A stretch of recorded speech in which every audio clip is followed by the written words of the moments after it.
I remember the exact moment I first felt that gnawing, uneasy twist in my stomach. The one you try to ignore, but it refuses to go away. It was Saturday, March 23rd, 2024, around 7:45 in the evening. I was sitting on the worn-out couch in our small apartment in Brooklyn, scrolling through Instagram on my phone, the smell of takeout Chinese food still lingering in the air from dinner, the kind of smell that sticks to your hoodie and makes you think you're hungrier than you actually are. The TV was on in the background, some rerun of a reality show I barely followed, but my eyes weren't on the screen, they were glued to her stories. Her, that's how I always thought of her, even after 3 years of dating. Lily, bright, bubbly, and impossibly photogenic. She could light up a room just by walking into it, which is probably why everyone liked her so much. Friends, co-workers, even people on the street. She had that effortless charm, like she was a natural in the world, and everyone else was trying to catch up. I used to think I understood her, really understood her, but in that moment, I realized how little I actually did. She had told me earlier that week she was going on a girls' trip to Miami with her college friends. March in New York had been brutal. Gray skies, wet snow melting into brown slush, and she'd been complaining non-stop about the cabin fever. I didn't mind. She needed a break. I even suggested she take the weekend for herself. I trusted her. I always did. But as I scrolled through her Instagram, my thumb hovering over her story, I froze. It was a short video clip. A sunny beach, turquoise waves hitting white sand, palm trees swaying in the breeze. Nothing unusual, until I noticed the man in the background. He wasn't just some random stranger. He was someone I knew, someone I should have recognized immediately. Jason Miller, her co-worker from the marketing firm downtown, the one she had casually mentioned a few times, but always laughed off as just a colleague. The way they were laughing in the story, sitting too close, sharing a drink with their hands brushing over the rim of the glass. It hit me like a punch. My chest tightened, and for a moment I couldn't breathe. I kept scrolling. More story. Another beach shot. A selfie with him in the frame. Jason's arm around her shoulders. My mind went blank, then started racing faster than it had in years. I remembered the subtle things, the little inconsistencies I had brushed off. The missed calls she claimed were lost in signal issues. The vague mentions of work dinners that didn't quite add up. The sudden mysterious change in her phone password a few weeks earlier. And suddenly, everything clicked. Not like a sudden revelation that made me feel smart or clever, but like a sledgehammer smashing through the fragile illusion I had been living in. I shoved the phone onto the couch beside me and ran my hands over my face, trying to calm down. The city outside our window was alive with the usual Brooklyn chaos. Sirens wailing in the distance, the muffled thump of bass from a neighbor's late-night party, the faint aroma of roasted peanuts from the corner street vendor, but none of it reached me. I was trapped in that small, suffocating apartment, feeling every ounce of betrayal and disbelief tighten like a knot in my chest. I thought about the first time we met. It was at a coffee shop near Union Square, October. I had spilled my latte all over a stack of books she was carrying, books she later admitted she bought for a creative writing class she never finished. She laughed, a little too loudly, and I remember thinking her laugh could have powered the entire subway system. I offered to buy her a new coffee, and she smiled that crooked, charming smile that somehow made me feel like I had known her forever. Back then, I would have taken a bullet for her without hesitation. Now, I couldn't even process how this had happened under my nose. The worst part was the ease with which she had hidden it. Jason wasn't some random fling. He was someone she worked closely with. The sneaky late-night messages, the stories she made just for friends, the carefully curated Instagram content, all of it pointed to something I had ignored, because I wanted to believe in her, in us. I realized then that love could blind you in ways you didn't even recognize. You want to see the good so badly that you overlook the signs screaming in front of you. I remember sinking into the couch, letting the weight of it all press me down. I didn't check her other stories immediately. I didn't want. Part of me knew it would hurt more, yet another part of me couldn't resist. The temptation was like poison. I needed to see the full extent of it, to understand how deep the lie went. My mind went to the little things she had said over the past few weeks. "I'll be out late at work, don't wait up." It's just a small team dinner. I'm meeting some friends for brunch. Each one felt like a small dagger now. I also thought about our friends, how they all seemed so happy for her trip. They had been liking her posts, commenting with heart emojis, asking for tips about Miami. Nobody mentioned Jason. Nobody questioned anything. It was like a silent agreement, a collective ignorance, that made me feel even more isolated. I wondered if anyone had known, if anyone had noticed. Did my parents see something I didn't? My friends? Probably not. I had been living in a bubble of my own trust, and now it was bursting around me, leaving me exposed and raw. That night, sleep didn't come. I paced the apartment, the smell of takeout lingering, the city sounds outside blurring into a constant background hum. I kept imagining what they were doing, laughing, maybe touching, probably pretending the world didn't exist beyond their little bubble of deception, and I kept thinking about the weeks, months, maybe even years, I had spent believing in something that wasn't real. By the time the first light of dawn seeped through our blinds, I realized something. My world had changed forever. The person I loved and trusted more than anyone had been living a double life right under my nose, and the Instagram story was the only evidence I had. It wasn't dramatic texts, confrontations, or a chance discovery. It was social media, the modern-day confessional, revealing a truth that no amount of excuses could cover. I tried to remember the good times as if clinging to them could save us. Our trip to the Catskills in the winter of 2021, the spontaneous road trip to Boston for her birthday in 2022, late-night walks across the Brooklyn Bridge, arguing about the worst Marvel movies, laughing until our stomachs hurt over some absurd meme. All of it felt tainted now, like the film of a movie I could no longer trust. The memories were real, but the context had shifted.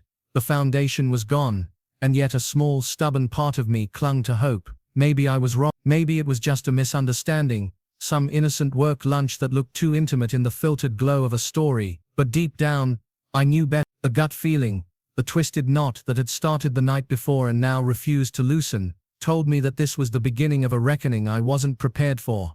I ended up sitting by the window, staring out at the city that never sleeps, feeling more awake than I had in months. The air smelled of rain, fresh asphalt, and something metallic that I couldn't place, maybe my own fear and anger. I realized that the person I thought I knew, the one I had shared everything with, the one I had trusted completely, was not the same person I had been with for the past 3 years. And as the city moved on, oblivious, I felt suspended in this strange, silent chaos that only comes when your life suddenly violently shifts beneath your feet. I didn't know what I would do next. I didn't know how I would confront it, or even if I could. All I knew was that nothing could ever be the same. That's the thing about betrayal. You don't get closure right away. You don't get answers. You just get the gut-wrenching, nauseating certainty that everything you thought was real has a hidden underside, and you're left trying to pick up the pieces before they cut you entirely. And so I waited for her to come home, for her to walk through the door with that same crooked smile, expecting me to be the same person who had trusted her without question. But I knew I wouldn't be. Not anymore. The day she was supposed to come back from her girls' trip was one of the longest in my life. Sunday, March 24, 2024. Sunlight cutting through the blinds of our apartment like a spotlight I didn't want to be under. I didn't sleep at all. Every noise outside felt amplified. The rattling of garbage trucks, the distant wail of sirens, the thump of someone dropping a box in the building across the street. Each sound made my heart race like I was waiting for something catastrophic to happen. I kept replaying her Instagram stories in my head.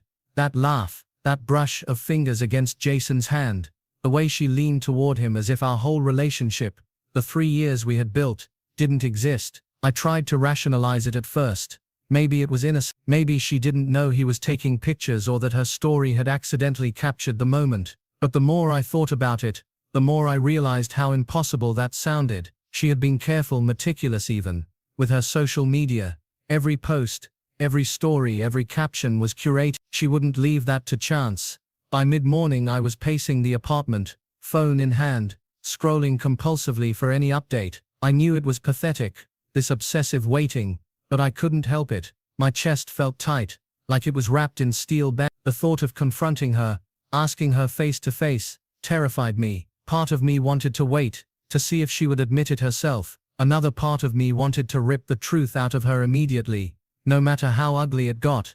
When she finally walked through the door around 5, the air smelled faintly of coconut sunscreen and sweat. She smiled, holding a small tote bag with souvenirs, acting like nothing had changed. The sound of her voice should have been comforting, the sight of her familiar face familiar, but it wasn't. It felt like someone else had moved in and taken her place, someone who wore her skin like a costume.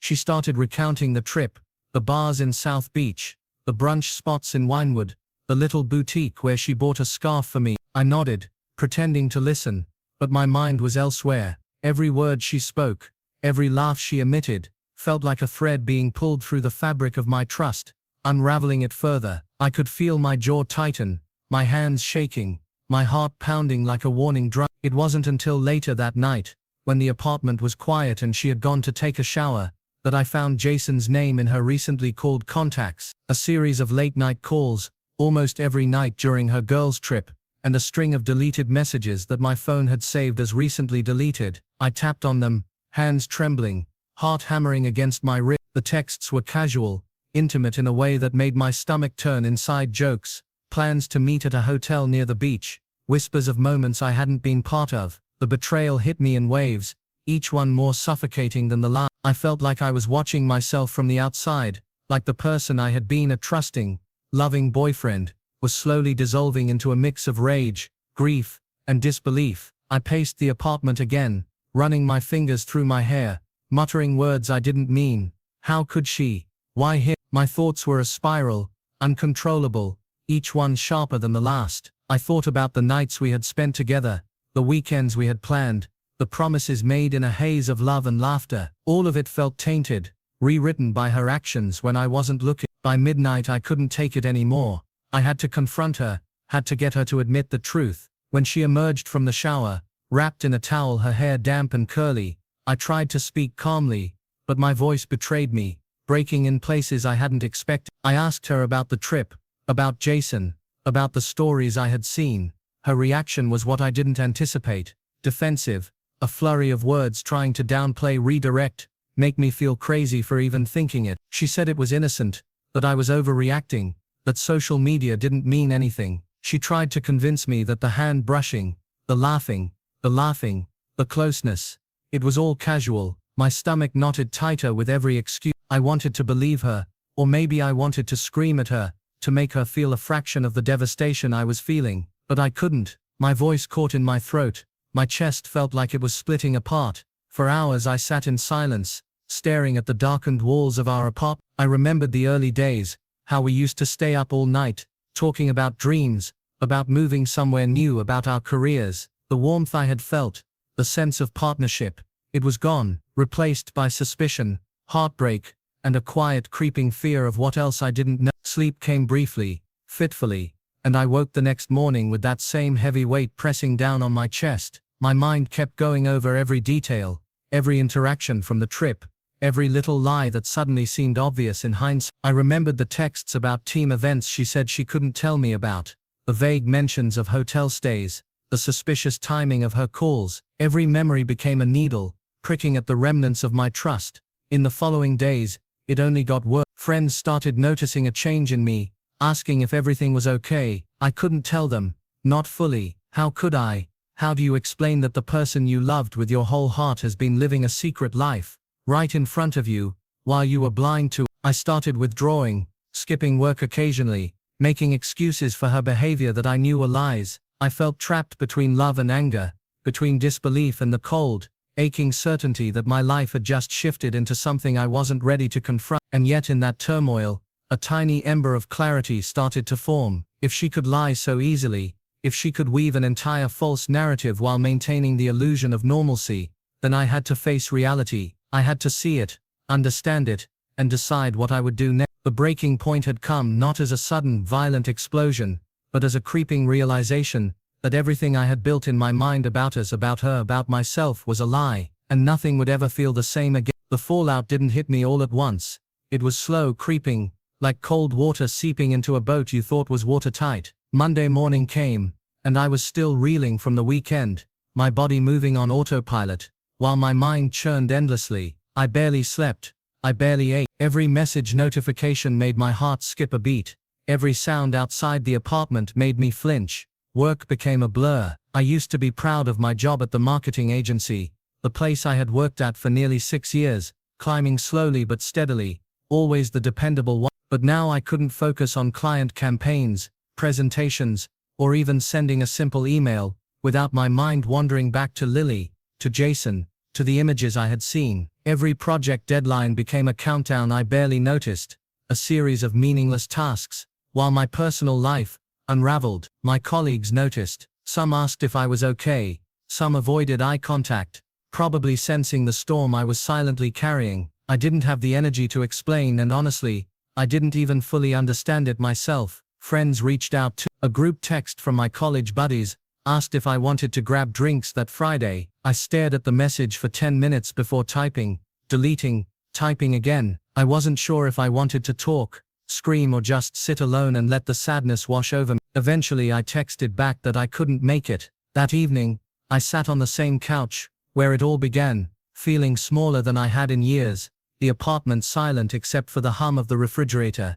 I tried talking to my parents, though I didn't tell them the full story. I just said Lily and I were going through a rough patch, that sometimes relationships aren't what they seem. My mom sighed over the phone, her voice soft and sympathetic. My dad just said, "You'll figure it out. You always do." Their words should have comforted me, but instead they reminded me of how alone I felt, how impossible it was to share this type of betrayal with anyone without fear of judgment or misunderstanding. Sleep remained elusive. Nights were the worst. I would lie awake, staring at the ceiling, imagining Lily and Jason together, imagining the moments she had shared with him while I was blind to it. I thought about the mornings we had woken up together, her hair messy, my hand finding hers, and how naive I had been to believe that was all there was. Every memory now felt like a lie layered on top of a more painful truth. The apartment, once a sanctuary, became a cage, the walls closing in as if echoing the betrayal I felt inside. I started noticing small things about her that I hadn't before,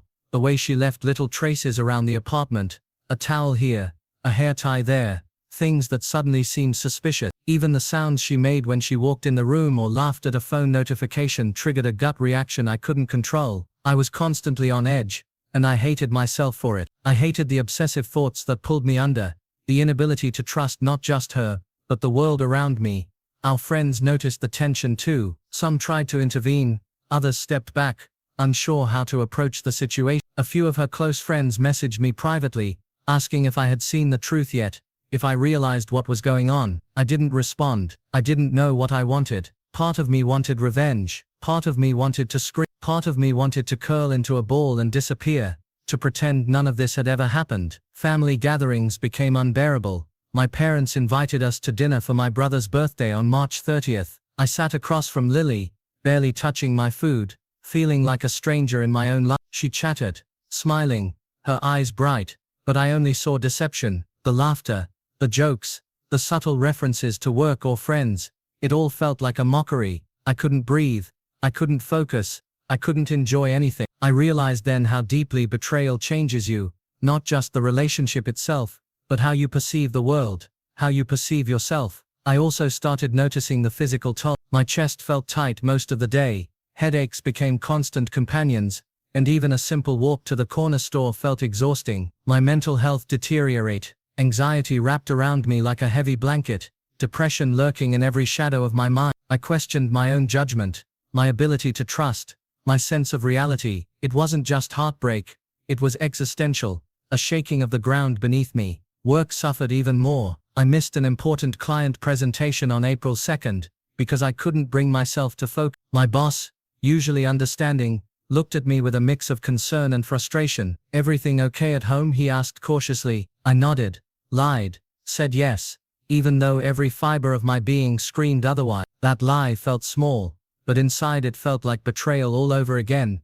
this time to myself. Then came social media, the cruelest reminder of everything I had lost. I couldn't bring myself to block Lily immediately. I needed to see it, needed to understand the full extent of her deception. And so I watched. I watched her post stories, pictures of her girls' trip extending into the week, captions full of laughter and sunshine, and I watched Jason appear in almost every frame. Each notification was like a hammer to my chest, each smile of hers on the screen a reminder that my world had shifted in a way that nothing could reverse. I started questioning everything else, friends, co-workers, past relationships, even my own instincts. How had I missed it? How could I have been so blind? Every "I trust you" I had whispered in the dark, every "I love you" she had murmured, felt like it had been part of a carefully constructed illusion. I felt like a fool, and I hated myself for letting it happen.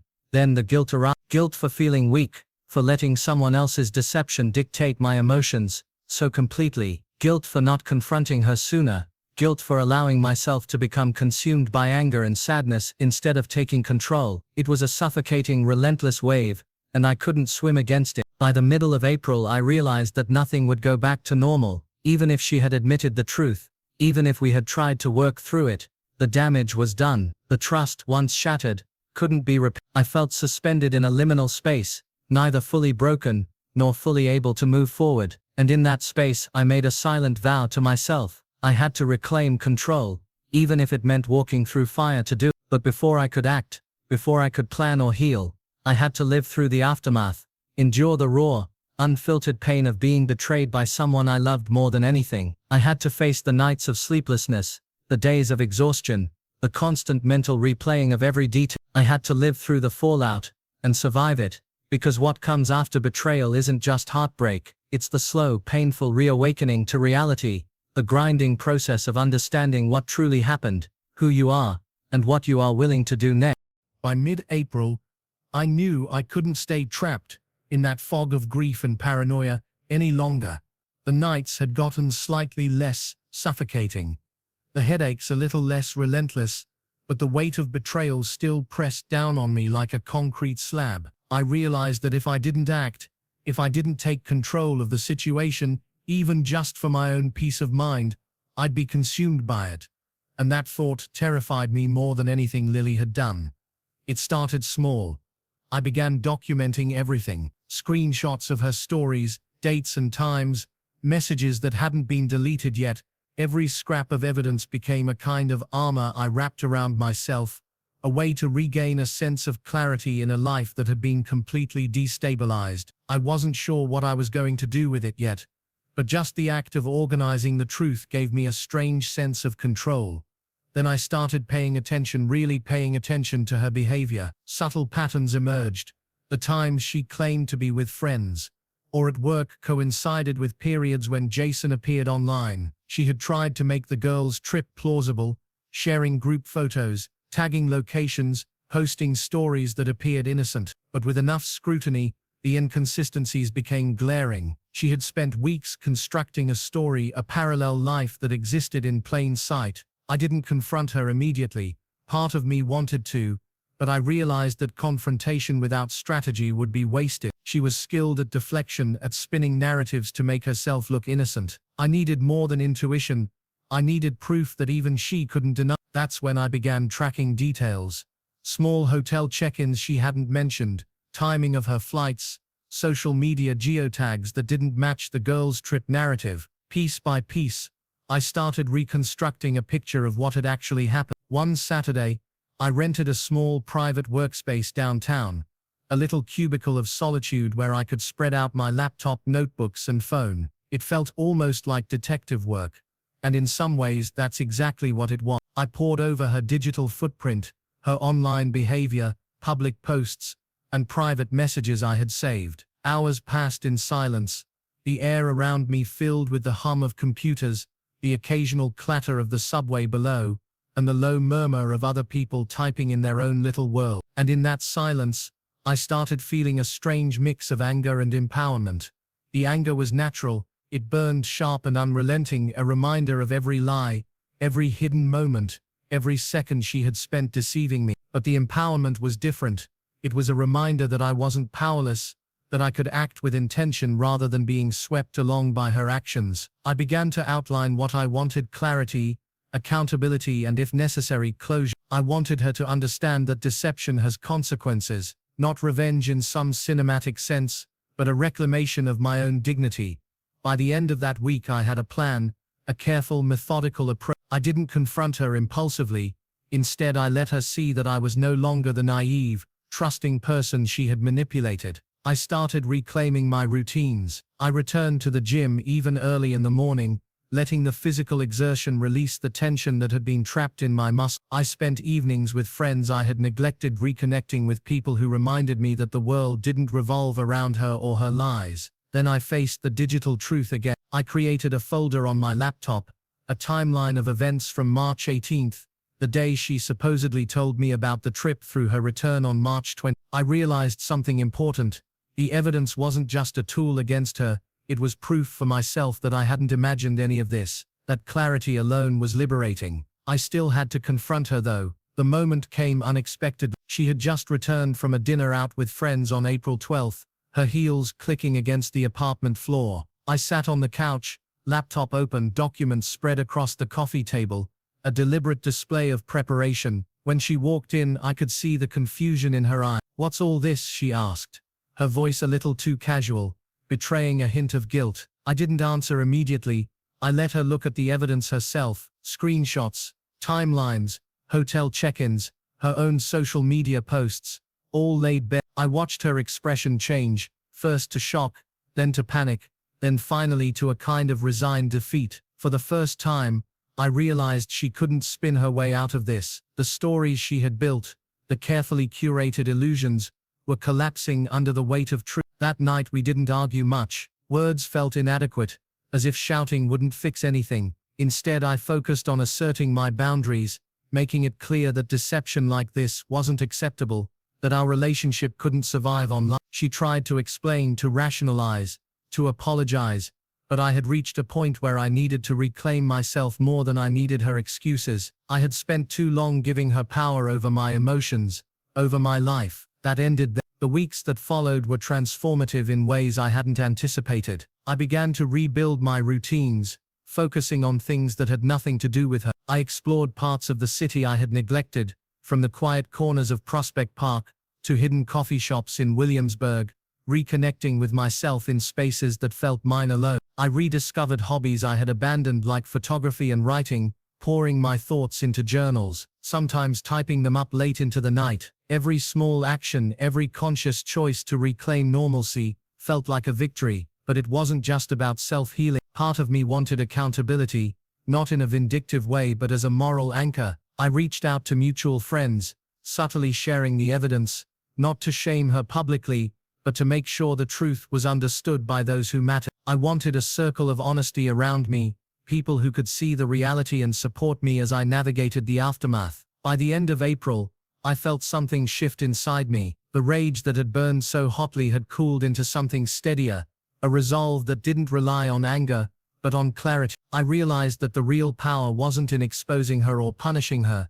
It was in reclaiming my own life, my own narrative, and refusing to be a passive participant in someone else's deceit. I began sleeping better, not perfectly, but enough to feel alive again. I laughed at jokes, smiled at strangers, even went out for a solo dinner one evening at a small Italian place in Cobble Hill. The city that had once felt like a cage, now felt like a landscape of possibility. I understood that healing wasn't linear, that I would still have moments of doubt and pain, but those moments didn't control me. I did, and somewhere in the quiet, in the reclaimed corners of my life, I began to see her less as the architect of my misery and more as a catalyst for my transformation. Without her deception, I might never have discovered the depth of my own resilience, the lengths to which I could survive and rebuild. The truth, bitter as it was, had given me something invaluable, the ability to stand again, fully aware, fully empowered, and fully myself. By May, the city felt different. Brooklyn, with all its familiar streets, coffee shops, and honking taxis, felt like the backdrop of a life I had survived rather than one I had lost. The betrayal that had consumed me for weeks had faded into something quieter, less volatile, though still present, like a scar that never fully disappears. I had changed. I could feel it in the way I walked, in the way I interacted with people, in the way I no longer hesitated to trust my instincts. The weeks after confronting Lily were strange. She didn't try to return to the apartment. The tension between us had become a tangible, almost physical barrier, and while we never formally broke up at first, the distance was undeniable. I didn't push, I didn't call, I let her go in the way she had forced me to, on my own terms, by reclaiming my space, my mind, and my narrative. Friends and family became anchors. Even casual interactions, coffee with a colleague, brunch with my parents, a walk through Prospect Park, took on new significance. I started appreciating the small things, the way the sunlight glinted off the East River, the smell of fresh bread from the bakery near our apartment, the way laughter could feel like it was healing something inside me I hadn't realized was broken. I even reconnected with old hobbies. Photography became my therapy, capturing moments of life that felt authentic, uncurated and mine. I wrote more too, not with anyone in mind but myself, pouring thoughts onto paper that I couldn't say aloud. One day in late May, I went back through her social media, not obsessively, but with a kind of calm curiosity. Jason's face still appeared, the beach photos still existed, but they didn't provoke rage anymore. They were just facts, remnants of a story I no longer belonged to.